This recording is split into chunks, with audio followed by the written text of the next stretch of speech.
करारी विधानसभा में दावेदारी की जा रही है अब बीजेपी के द्वारा। एनडीए में हमको नहीं लगता वो है।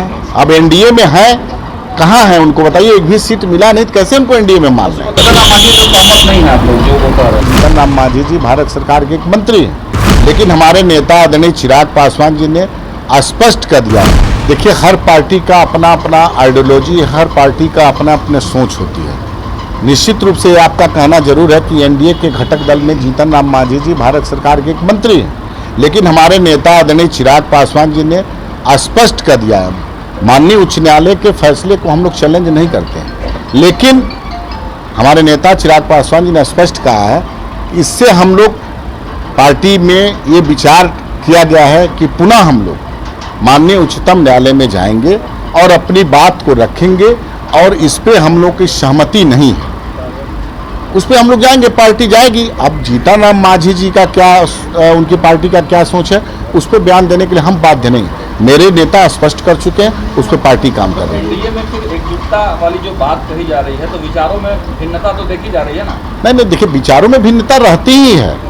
अब हमारे पार्टी की जो सोच है, भारतीय जनता पार्टी की और जनता दल यूनाइटेड है, जीतन राम मांझी जी का सेकुलर हम है, बहु पार्टियां हैं देश में। एनडीए के बहुत सारे और गठबंधन दल के नेता हैं, तो हमारे नेता ने स्पष्ट कर दिया है, इसमें दूसरा कुछ बताने की अब आवश्यकता नहीं है। अब किसको क्या कहा है नाम लेके मैंने नहीं सुना हूँ, कुछ लोग बोले हैं स्वार्थी। हम फिर वही बात कहना चाहते हैं, हम सबकी बातों को बयान देने के लिए बाध्य नहीं है।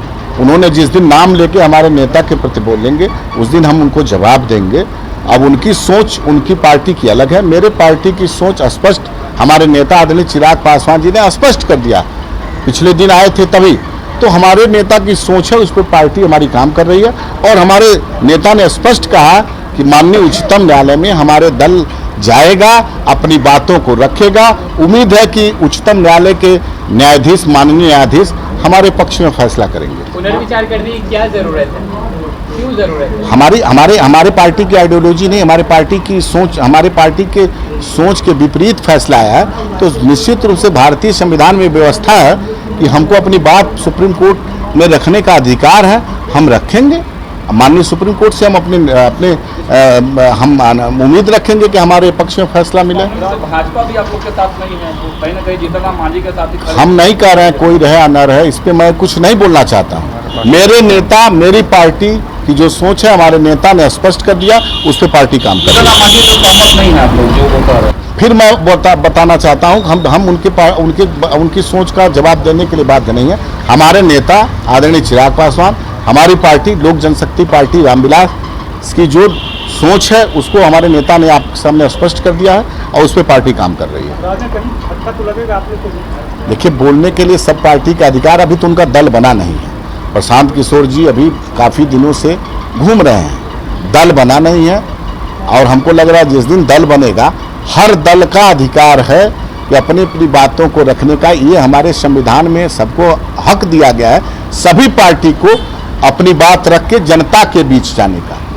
तो स्वतंत्रता है, उनको जाए। हम लोग काम करने में विश्वास रखते हैं। हमारे नेता चिराग पासवान जिन्हें पूरे बिहार का भ्रमण किया है, जन जन तक गए हैं, और उनके कार्यकर्ता आज जन जन तक जाने का काम कर रहे हैं। पशुपति पारस गए हैं कि लोकसभा चुनाव में हमारे साथ अन्याय हुआ है, विधानसभा चुनाव में हमें सम्मानजनक सीटें नहीं मिलेंगी, तो 245 सीट पर क्यों लड़ेंगे? अब उनकी बात किससे हुई है, उनको धोखा मिला है तो किससे मिला है, ये तो वही स्पष्ट करेंगे ना।